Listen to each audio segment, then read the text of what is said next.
Israel Iran ಯುದ್ಧದ effect ಇದು. ಕಲಬುರಗಿಯಲ್ಲಿ ಸಿಡಿದೆದ್ದಿದ್ದಾರೆ ಈಗ ಆಟೋ ಚಾಲಕರ ಸಂಘ. ಯುದ್ಧ ಮುಗಿಯೋವರೆಗೂ ಕೂಡ ಪ್ರೋತ್ಸಾಹ ಧನ ನೀವೇ ಕೊಡಿ ಅಂತ ಈಗ ಸರ್ಕಾರಕ್ಕೆ ಬೇಡಿಕೆ ಇಡ್ತಾ ಇದ್ದಾರೆ. ಕಲ್ಯಾಣ ಕರ್ನಾಟಕ ಆಟೋ ಚಾಲಕರ ಸಂಘದಿಂದ ಒತ್ತಾಯ ಕೇಳಿ ಬರ್ತಾ ಇದೆ. ಹೋರಾಟಗಾರ ವಾಟಾಳ್ ನಾಗರಾಜ್ ಅವರ ಪ್ರೋತ್ಸಾಹ ಧನ ನೀಡಿ ಅಂತ ಹೇಳ್ತಾ ಇದ್ದಾರೆ. ಈಗ ಆಟೋ ಚಾಲಕರು ಜೀವನ ನಡೆಸೋದೇ ಬಹಳ ಕಷ್ಟ ಆಗ್ತಾ ಇದೆ. ಇದಕ್ಕೆ ಸರ್ಕಾರ ತಿಂಗಳ ಒಂದು 15,000 ಆದ್ರೂ ಕೊಡಬೇಕು ಅಂತ ಹೇಳಿ ಆಟೋ ಚಾಲಕರು ಈಗ ಡಿಮ್ಯಾಂಡ್ ಮಾಡ್ತಿದ್ದಾರೆ.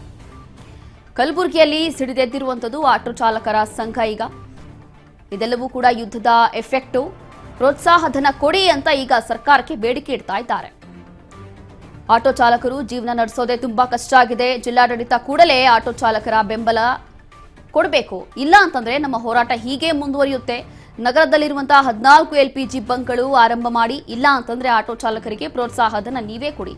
ಆಟೋ ಚಾಲಕರ ಸಂಘದ ಸಂಸ್ಥಾಪಕ ಅಧ್ಯಕ್ಷ ಲಕ್ಷ್ಮೀಕಾಂತ್ ಆಗ್ರಹವನ್ನ ಮಾಡ್ತಿದ್ದಾರೆ. ಈಗ ಲಕ್ಷ್ಮೀಕಾಂತ್ ಮಾಲಿ ಪಾಟೀಲ್ ಸಂಸ್ಥಾಪಕ ಅಧ್ಯಕ್ಷರು ಈ ರೀತಿಯಾಗಿ ಆಕ್ರೋಶವನ್ನ ಹೊರಹಾಕಿದ್ದಾರೆ ಸರ್ಕಾರದ ವಿರುದ್ಧ.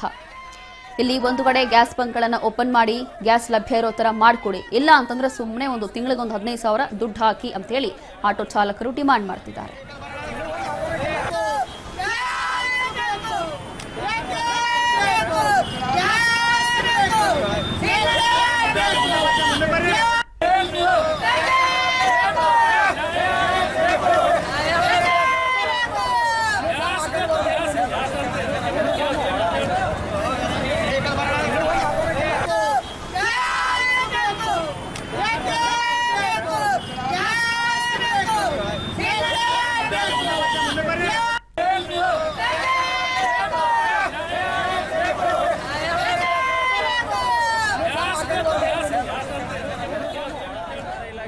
ಮನವಿ ಕೊಟ್ಟಿದ್ದೆವು ಮತ್ತು ವೇಟ್ ಆ್ಯಂಡ್ ಮೆಜರ್ಮೆಂಟ್ ಕೊಟ್ಟಾಗ ಅವ್ರು ಏನಂತಾರೆ, ಇವೆಲ್ಲ ಖಾಸಗಿ ಪಂಪ್ ನಮ್ಮ ವ್ಯಾಪ್ತಿಗೆ ಬರ್ಲಂತಾರೆ.